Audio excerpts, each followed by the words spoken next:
paix de Dieu soit avec vous. Vous avez lu dans Hébreux 12, Hébreux 12, tout le chapitre. Et moi, ce matin, nous allons considérer que le verset 12. Ce matin, on ne va prendre qu'une partie du verset 12. L'autre partie va être pour un autre jour. Qui est dit, recherchez la paix avec tous et la sanctification sans laquelle personne ne verra le Seigneur. Vous le connaissez, non? Mais dites-le avec moi. Recherchez la paix avec tous et la sanctification sans laquelle personne ne verra le Seigneur. Une recherche intéressante.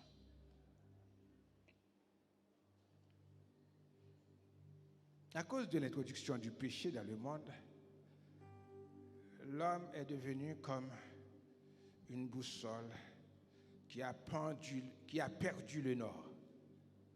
L'être humain perd le bon sens, perd son orientation, perd l'orientation de sa vie. Il se laisse entraîner dans une course effrénée, folle, après l'argent, après le plaisir. Ce qui lui met en conflit avec Dieu d'abord. Ce qui lui met en conflit avec lui-même. On a entendu notre sœur. Et ce qui lui met en conflit avec ses semblables. Et qui l'entraîne dans l'iniquité.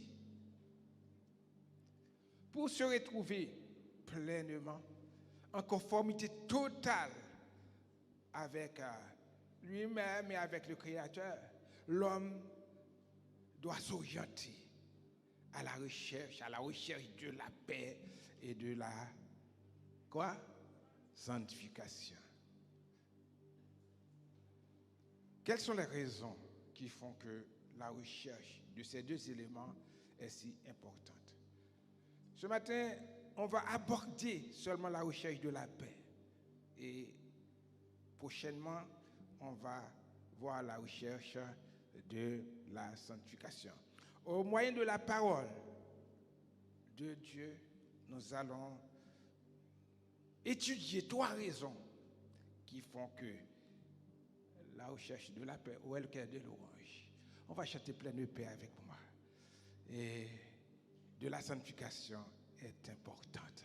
La première raison pour retrouver notre intimité avec Dieu, on doit rechercher la paix, c'est pour retrouver notre intimité avec Dieu, le Père Créateur.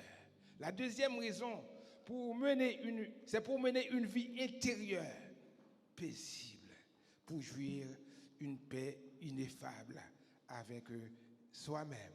Et la troisième raison, c'est pour entretenir de bonnes relations avec les autres. Comme je dis, nous allons voir la raison pour chercher la paix. Pleine de paix, Jésus, en ta présence. Alléluia. Pleine paix, Jésus, en ta présence. Amen. Pleine paix, soutenue par ta main. Pleine paix. Pleine paix, gardée par ta puissance. Amen, amen, amen. Pleine paix, tout le long du chemin. Parfaite paix, c'est la paix que Jésus donne. Parfaite paix, la vraie paix. Amen, amen, amen. Même en marchant dans la plus sombre nuit, n'importe où vous êtes, Jésus mon sauveur, la paix de Jésus me rayonne. Sois sans peur. Amen. Je suis là. Il n'y a plus de peur pour nous. Plus de peur. De qui je suis. Pleine paix dans mon pèlerinage. Pleine paix malgré le jour.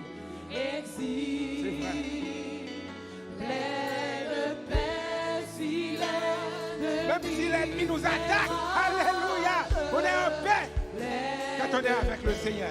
Quel que soit le pays, parfaite paix, tout se paie, parfaite paix, tout se paie, même en marchant dans la plus sombre nuit. Jésus mon sauveur, Il nous dit, sois en paix. me dit sois sans paix,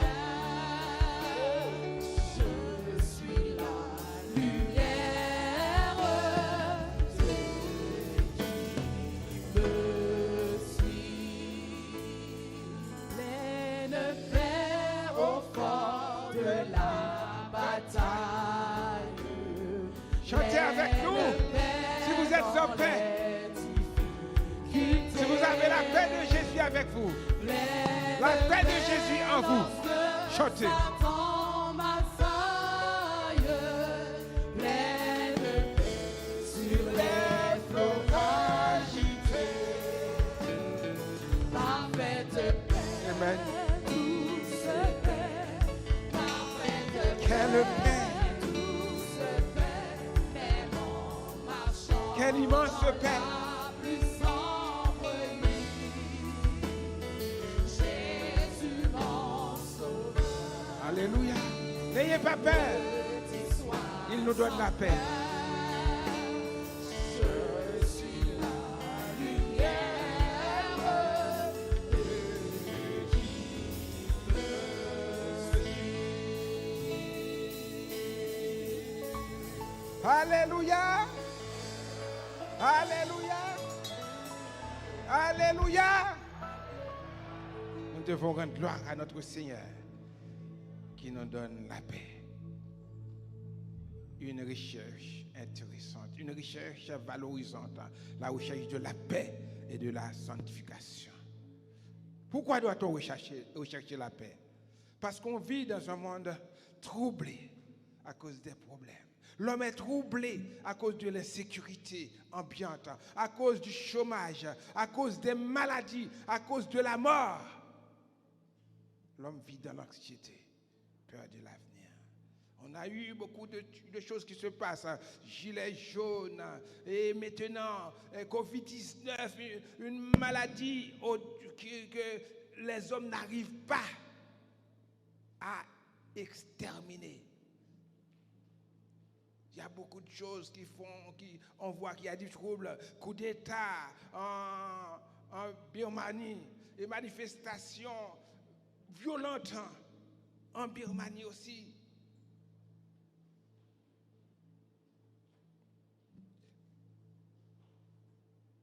On voit des attaques islamiques, attentats et autres, kidnapping en Haïti, manifestations violentes en Haïti, en Irak, etc. L'homme a peur. Collectivement, on est en guerre pour des raisons de race, de couleur, de peau, de tribu, de voisinage, de politique et même de religion. On est en guerre. On se rappelle, le président Macron a dit, nous sommes en guerre contre la maladie. Dès l'aube de l'humanité, nous constatons cet état de guerre qui a entraîné Caïn à assassiner son frère Abel. Pourtant, l'homme aimerait vivre en paix. Après la Première Guerre mondiale, qui a détruit environ 6 millions, 18 millions de vies, les chefs d'État se sont réunis pour créer un organe de paix, la SDN, Société des Nations, qui n'a pas empêché l'éclatement d'une guerre plus féroce.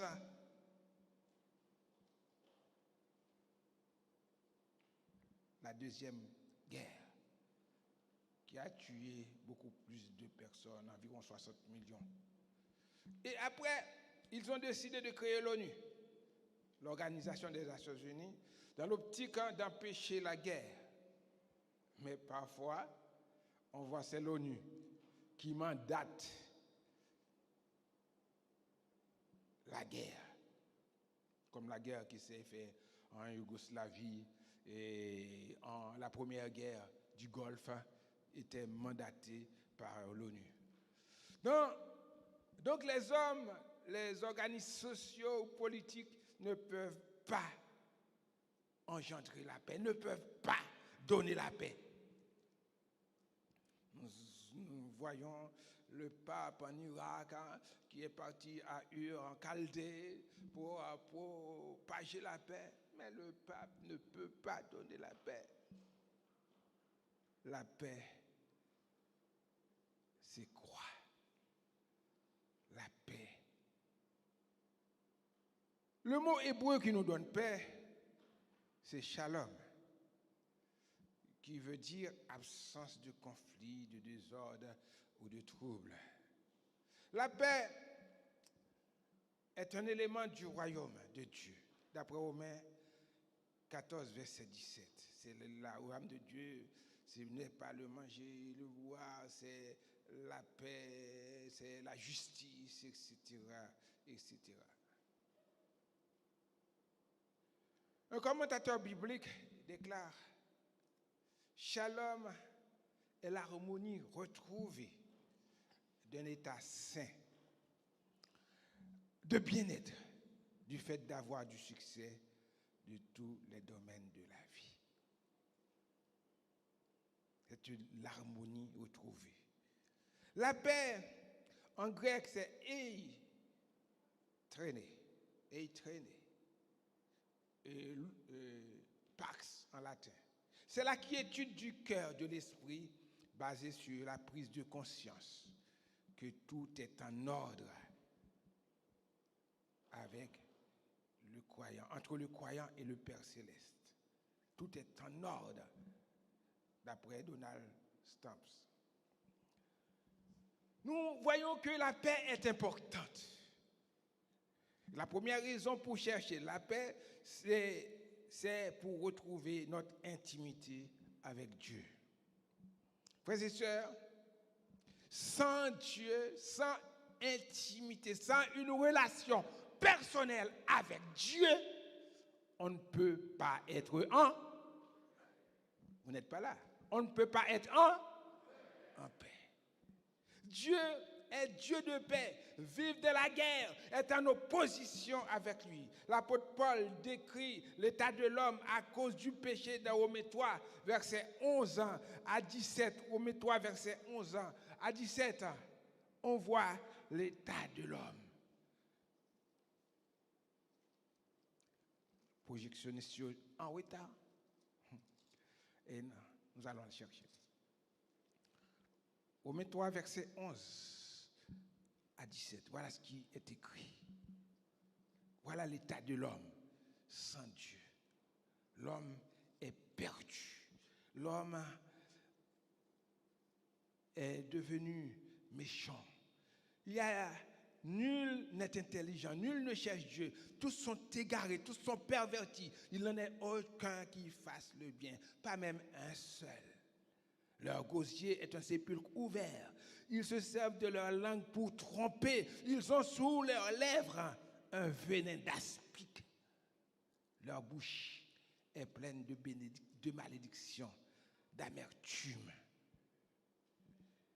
Ils ont les pieds légers pour répandre le sang. La destruction et le malheur sont sur leur route. Ils ne connaissent pas la paix. Ils ne connaissent pas le chemin de la paix. Voilà l'état de l'homme. Prêt à faire n'importe quoi, à tuer, et ils sont à commettre des actes cruels parce qu'ils ne connaissent pas le chemin de la paix à cause du péché.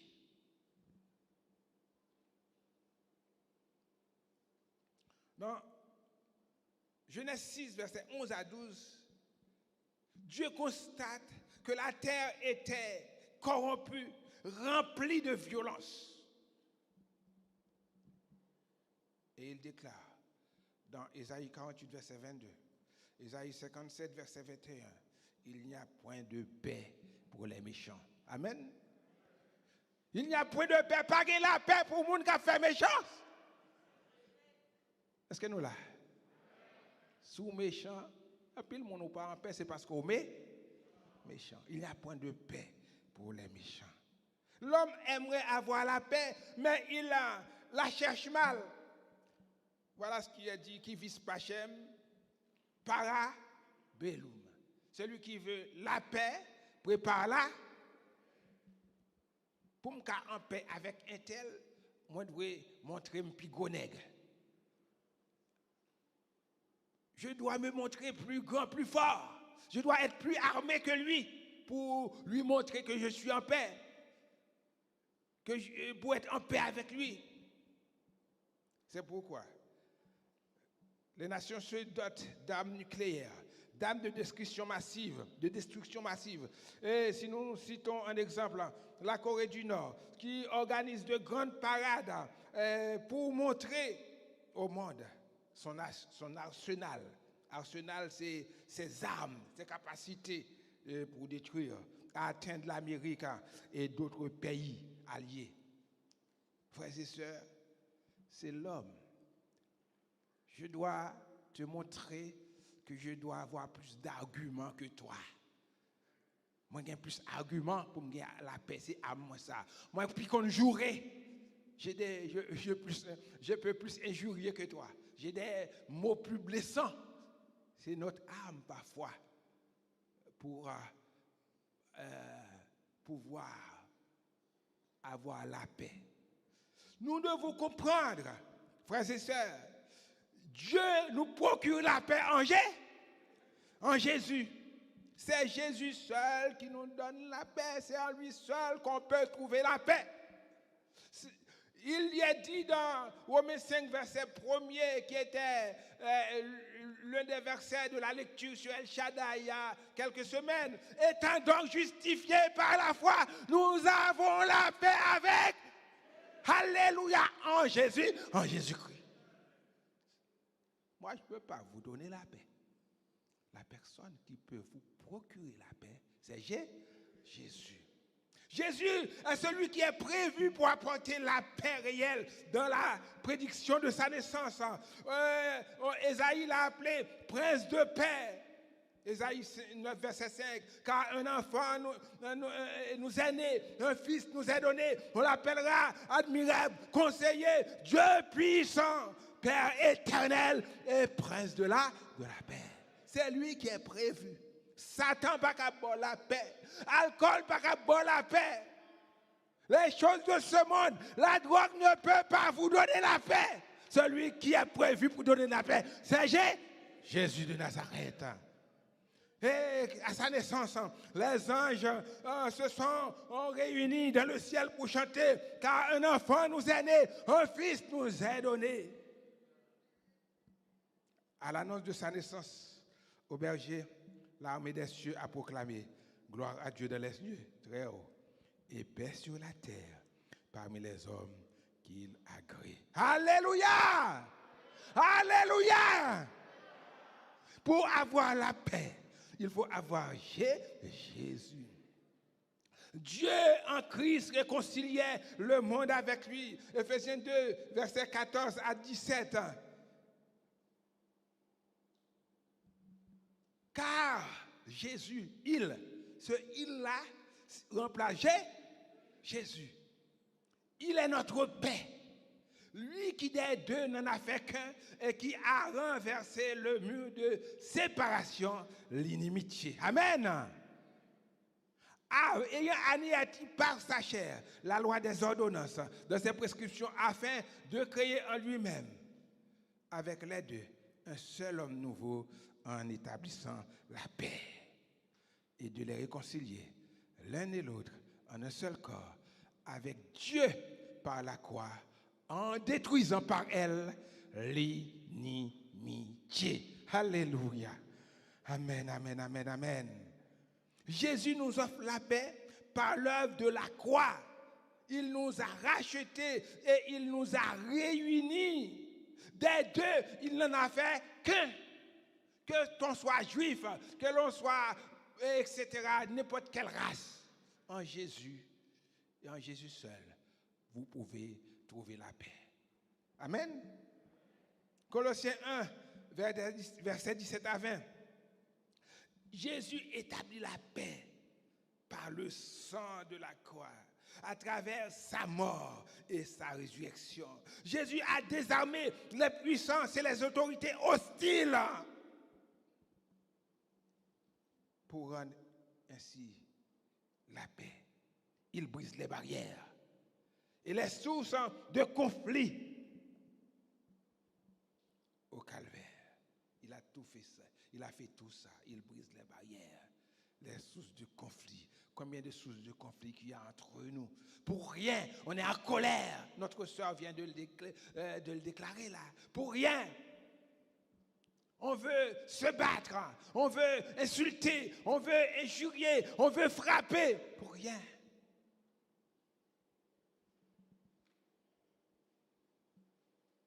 Mais Jésus, à la croix, il est venu établir la paix entre vous et moi. Parfois, dans le foyer, il n'y a pas de paix avec le Père, avec etc., etc. On verra ça tout à l'heure. Donc, pour vivre en paix, il faut retrouver Dieu en Jésus qui dit que votre cœur ne se trouble point. Croyez en Dieu, croyez en moi. Que votre cœur ne se trouble point. Il y a plusieurs demeures dans la maison de mon Père, etc. Pour avoir la paix, frères et sœurs, il faut croire en Jésus. On voit deux éléments, la foi qu'on a en Jésus et l'espérance de la vie éternelle. Croyez en Dieu, croyez en moi. Je vais vous préparer une place. Les hommes sont troublés parce qu'ils n'ont pas d'espérance. Mais Jésus nous donne de l'espérance. Cette terre, on connaît des difficultés, des problèmes, des misères, des afflictions, des angoisses. Mais Jésus nous prépare une place dans le ciel auprès de son Père. La deuxième raison qui rend la paix importante, c'est que on doit jouir la paix intérieure. On doit faire la paix déjà avec Dieu en Jésus. Souvent on est troublé. C'est parce que on a des conflits avec le Seigneur.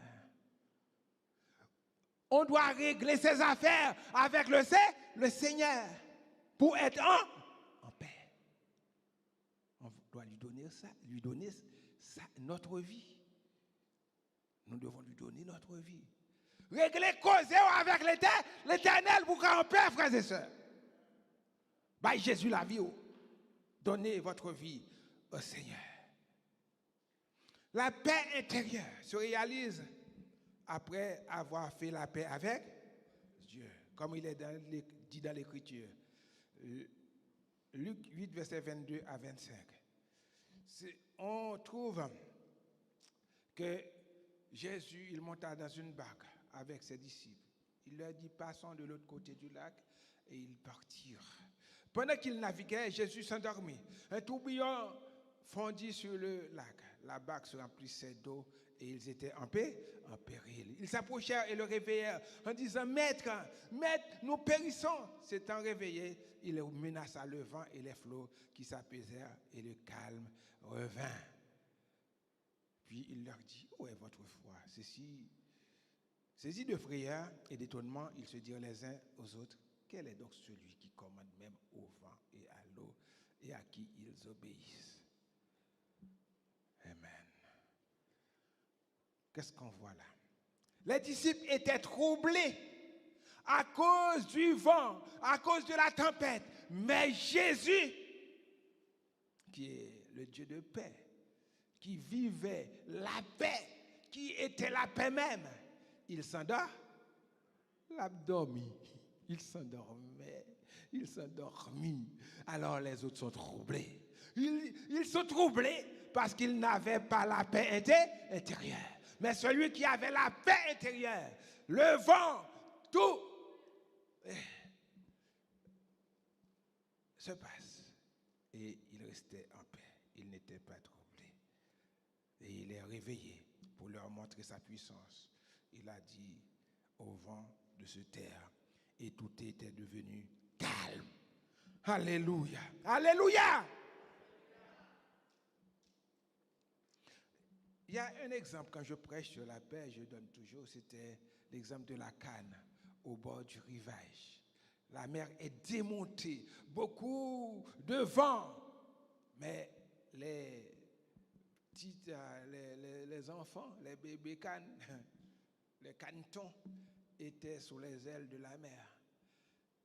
Et ils étaient tranquilles, ils n'ont pas peur du vent. Parce qu'ils étaient en sécurité sous les ailes de la maman. On a envoyé quelqu'un faire une photo de paix. La personne cherche partout. Il trouve un vieux qui est dans une comme dodine, comment on dit ça en français, dodine. Vous connaissez? Des chaises qui balancent comme ça. La personne dit, mais c'est la paix, je prends la photo. Il la porte à la personne qui l'a envoyé. La personne dit, non, ce n'est pas la photo de paix. Ça, je ne veux pas. Mais on lui a envoyé, il est retourné. Il a pris une photo de bébé qui dort. Non. Il dit, ça, c'est la paix. Non, ce n'est pas la paix, ça, mon frère, mon ami. Mais quand il a apporté la photo de la canne sur la mer démontée, alors lui, il a dit, voilà. Oui, ça c'est la photo de la paix. La paix, quand on l'a en Jésus, même si tout est trouble autour de nous, on reste en paix. Même s'il y a des problèmes, des difficultés, des maladies, des souffrances, des personnes qui en veulent à nous, on est en paix parce qu'on a Jésus dans sa vie. La mer était démontée à côté, mais la canne, avec ses petits, était restée toute tranquille. Parce que souvent, nous, pour un rien, on est prêt à s'éclater. On est prêt à s'éclater, à faire n'importe quoi, parce qu'on n'est pas vraiment en paix. On est prêt à insulter le frère, à casser, à diviser l'église, à faire n'importe quoi, parce qu'on n'est pas en paix. On est en paix malgré les circonstances. Nous disons souvent, Dieu est pour nous un refuge, un appui, un secours qui ne manque jamais de la détresse.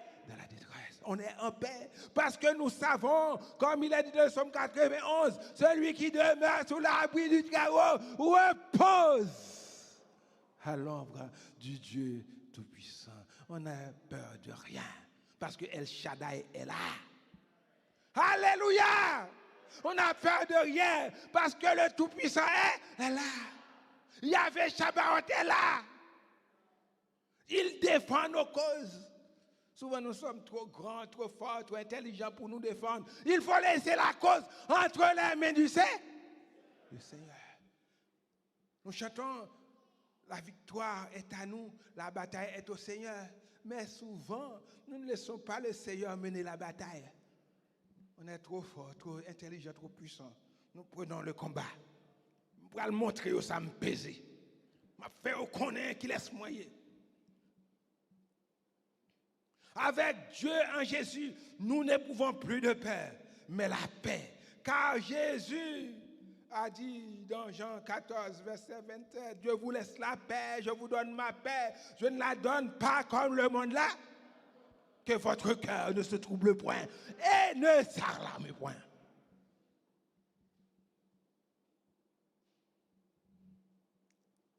La paix, ce n'est pas l'absence des épreuves, ce n'est pas l'absence des difficultés, c'est la foi en Jésus, c'est l'espérance, c'est la foi en sa parole, c'est l'espérance en son retour.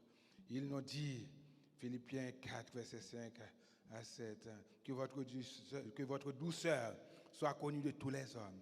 Le Seigneur est proche. Ne vous inquiétez de rien, mais en toute chose, faites connaître vos besoins à Dieu par des prières, des supplications, avec des actions de grâce. Et le Dieu de paix, alléluia, qui surpasse toute intelligence, gardera vos cœurs et vos pensées. Nous allons vite avec la troisième leçon parce que l'heure nous fait défaut. C'est le premier dimanche, il y avait beaucoup de choses à faire. La troisième leçon, c'est que la paix est importante. La troisième raison qui nous montre que la paix est importante, et il faut rechercher la paix avec les autres.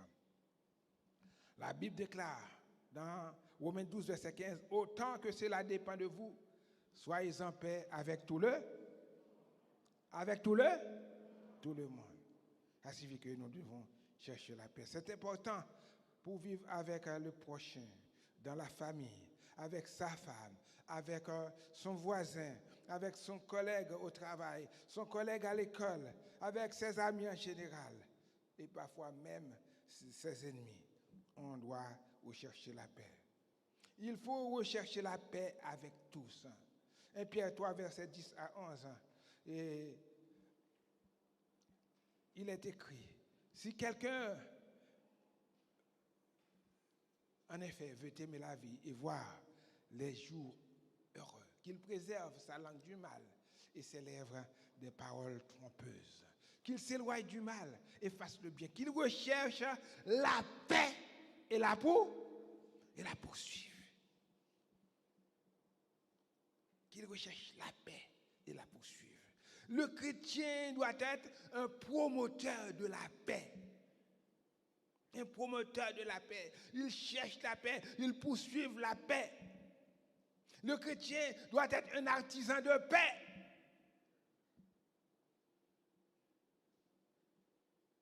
En s'éloignant du mal et en faisant le bien. Parfois, nous cherchons notre bien personnel seulement. Nous pensons à notre petite famille seulement. Nous pensons à notre petit moi seulement. Mais nous ne pensons pas aux autres. Ainsi, frères et sœurs, recherchons ceux qui contribuent à la paix et à l'édification mutuelle, comme il est dit dans Romains 14, verset 19.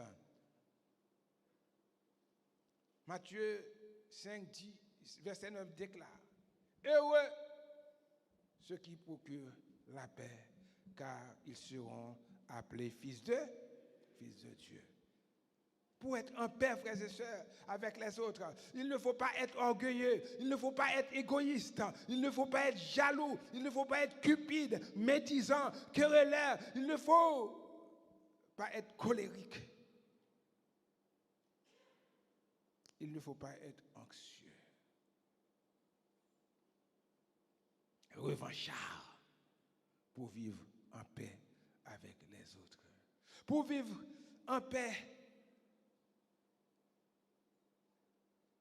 il faut aimer Dieu et sa parole. 2 Timothée 2, versets 22 à 23. On déclare, « Fuis les passions de la jeunesse et recherche la justice, la foi, la charité, la paix avec ceux qui invoquent le Seigneur d'un cœur pur. Repousse les discussions folles et inutiles, sachant qu'elles font naître des querelles. »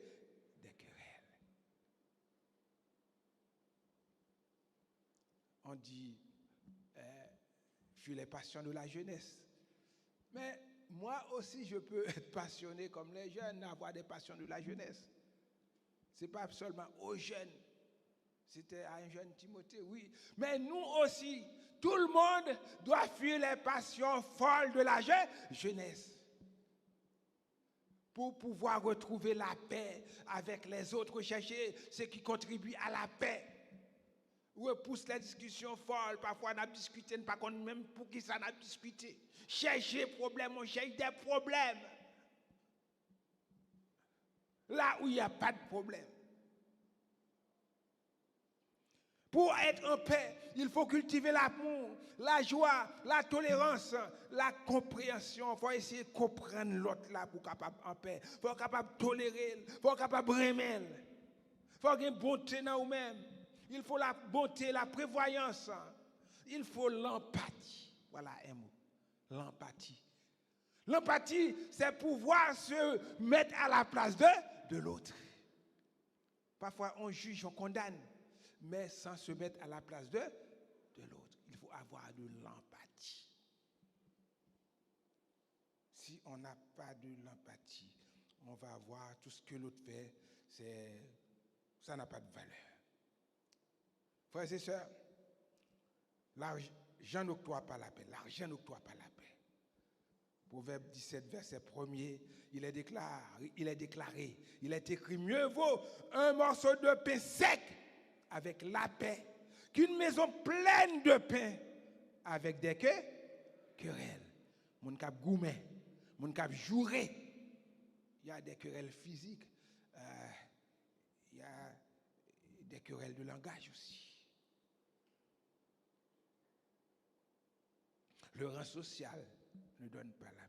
Le degré de connaissance, savant ou ignorant, il y a des personnes qui pensent parce qu'elles ne pas lire, parce qu'elles n'ont pas de connaissance, ils sont en paix. Non, non. Même si vous savez lire, ça ne vous donne pas la paix. Quand on a plus de connaissances, la Bible dit, on a plus de problèmes. Même si vous ne savez pas lire, vous n'êtes pas en paix si vous n'avez pas Jésus dans votre vie. Jésus. Il n'y a que Dieu en Jésus qui peut donner la paix. Il a déclaré dans Jérémie 29, verset 11, « Je connais, alléluia, les projets que j'ai formés pour toi, projets de paix, amen, et non de malheur. »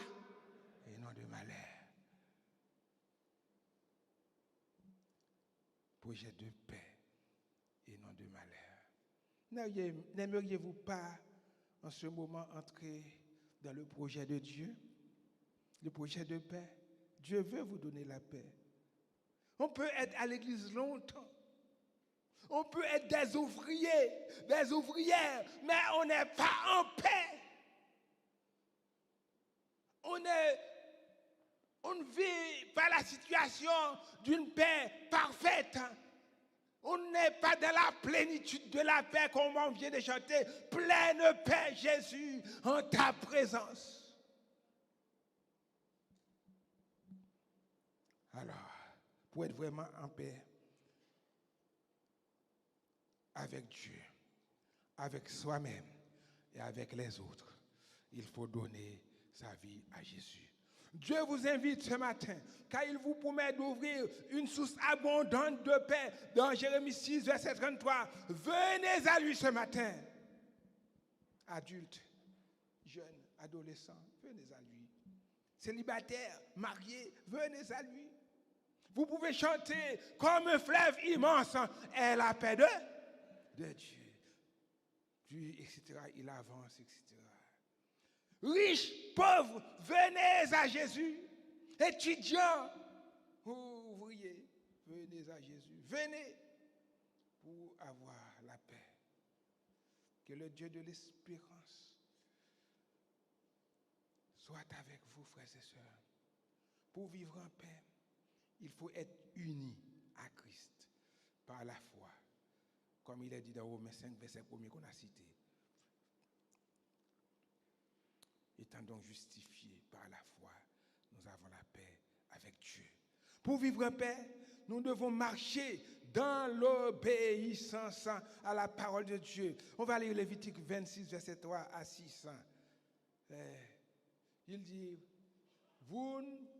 si vous suivez mes lois, si vous gardez mes commandements et les mettez en pratique, je vous enverrai des pluies en leur saison. La terre donnera ses produits et les arbres des champs donneront leurs fruits. À peine aurez-vous battu les blés que vous toucherez à la vendange. Et la vendange atteindra les semailles. Vous mangerez votre pain à satiété et vous habiterez en sécurité dans votre pays. Voilà. Je mettrai la paix dans le pays. Alléluia. Écoutez la promesse de Dieu. Si vous nous obéissez à sa parole, il dit, je mettrai là la paix dans le pays. En Haïti, on voit tout est troublé. Parce que les personnes, on peut dire, même les pasteurs, on voit ce qu'ils font actuellement. Ils sont en train de chauffer la guerre. Même les pasteurs. Pourquoi ça? Ils sont là. On ne sait pas ce que font les gens. Je mettrai la paix dans le pays quand vous obéissez à mes paroles. Et personne ne troublera votre sommeil. Je ferai disparaître du pays les bêtes féroces et l'épée ne passera point par votre pays. Alléluia! Dans votre pays, le pays est peut-être toi, votre cœur, ton corps. Vous n'êtes pas en paix parce que vous n'obéissez pas à la parole de Dieu.